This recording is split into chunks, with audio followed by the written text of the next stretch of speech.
Guys, si Jervs kasi umalis ng bahay. And then, ito si Chuck, hindi mapakali. Naantay niya talaga yung tatay niya. Kaya nandito lang siya nagbabantay. Kanina ka palabas ng labas. Uy, inaantay mo tatay mo. Uuwi din yun.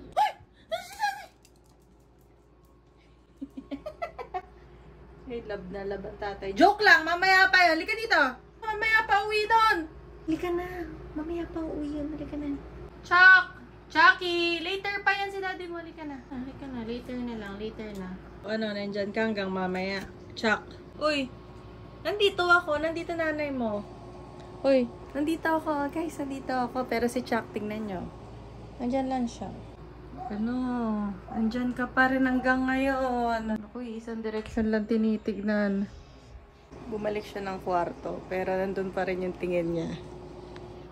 Ano, wala pa tatay mo. Doon lang. Naantay niya bumalik yung tatay niya. Ganyan niya kamahal si Jervs. Pagkalim mo muna yung simento rin. Ayan na. Ayan na daw. Ano, andyan na? Ano, andyan na daddy? Andyan na? Love na love. Alam mo ba tong isa? Isang oras ata kulang. Nandito lang sa labas. Inaantay ka. Oh, umiiyak pa. Umiiyak pa. Ay, pero. Ayan o, love na love yan si Jervs. Takbo ka lang. Ano? Saan ka nagpunta? Ilang oras ako nag-aantay sa'yo. Kumakain lang ako nung umalis ka. Ay. Ayan. Ay, iyon talaga. Daddy, bakit?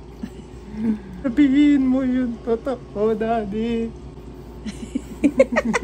Ang katibayan na mas mahal ni Chuck si Jervs. Daddy, sumagot ka, Daddy. Uy, naku, kinikis-kiss pa. Kiss mo natin. Oh?